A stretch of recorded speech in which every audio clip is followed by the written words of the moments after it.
मूल्य शिक्षा में आपका स्वागत है। वो नाम जिसे सुनकर बड़े बड़े साम्राज्य कांप उठते थे। एक ऐसा योद्धा जिसने अपनी तलवार से इतिहास की धारा बदल दी। चंगेज खान, दुनिया का सबसे क्रूर और सबसे सफल विजेता। उसने चीन को रौंदा, मध्य एशिया को तहस नहस कर दिया और यूरोप के दरवाजे तक तबाही पहुंचाई। लेकिन जब वो भारत की सीमाओं तक पहुंचा तो एक ऐसा फैसला लिया जिसने इतिहास का रुख ही बदल दिया। क्या आपने कभी सोचा है कि चंगेज खान, जो कहीं भी बिना रुके कूच करता गया, भारत क्यों नहीं आया? क्या भारत की ताकत इतनी ज्यादा थी या कोई और वजह थी इस टाल-मटोल के पीछे? इस वीडियो में हम जानेंगे उन तमाम वजहों को जो बनी चंगेज खान के भारत ना आने की वजह। भूगोल, जलवायु, राजनीति, रणनीति, हट बांट, हर पहलू एक एक करके। तो चलिए चलते हैं 13वीं सदी की उस सीमा पर जहां खड़ा था एक इतिहास निर्माता, लेकिन उसने तलवार नहीं उठाई और भारत एक बड़ी तबाही से बच गया। एक कहानी जो जितनी सच्ची है उतनी ही चौंकाने वाली।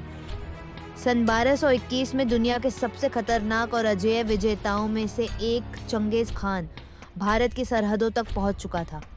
उसने हाल ही में एक ताकतवर मुस्लिम साम्राज्य ख्वारिज़मी राजवंश को मिटा दिया था। एक ऐसा साम्राज्य जिसने उसकी व्यापारिक टोली का अपमान कर अपने अंत को बुलाया।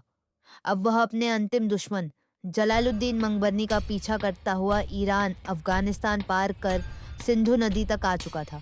लेकिन यहीं आकर उसने एक चौंकाने वाला फैसला लिया भारत पर हमला न करने का। आखिर क्यों?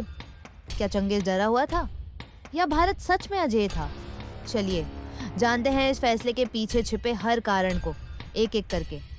सिंधु नदी चौड़ी, गहरी और खतरनाक थी। उसके पार थे घने जंगल, दलदल और भीगी जमीन। मंगोल सेना जो खुले मैदानों में तेज घुड़सवारी से लड़ती थी, इस तरह की जमीन पर असहाय हो जाती। युद्ध जीतना तो दूर, यहाँ टिके रहना भी उनके लिए नामुमकिन होता। भारत की गर्मी और मानसून मंगोलों के लिए एक अजनबी और क्रूर दुनिया थी।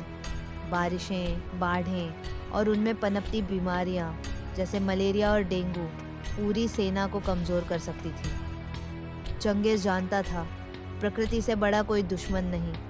भारत की सेनाओं में थे भारी कवच से लैस युद्ध हाथी जिन्हें मंगोलों ने पहले कभी नहीं देखा था।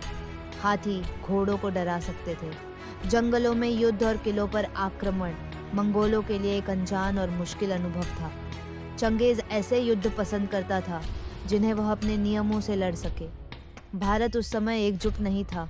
यहाँ थे अलग अलग राजपूत राज्य, दिल्ली सल्तनत और कई छोटे छोटे शासक। कोई एक राजधानी नहीं थी जिसे जीतकर पूरा देश कब्जे में आ जाए।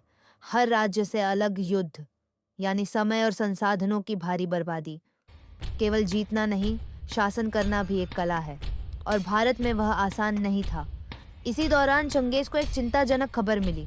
उसके पश्चिमी इलाकों में, मध्य एशिया और ईरान में बगावत शुरू हो चुकी थी। अगर वो भारत में आगे बढ़ता तो पीछे उसका साम्राज्य बिखर सकता था। और एक महान विजेता जानता है कि पीठ को मजबूत किए बिना आगे बढ़ना मूर्खता है। चंगेज खान सिर्फ तलवार नहीं, दिमाग से लड़ता था। भारत में घुसने का मतलब था अज्ञात भूगोल, मानसून, बीमारियां, हाथी, राजनीतिक बिखराव और पीछे से खतरा।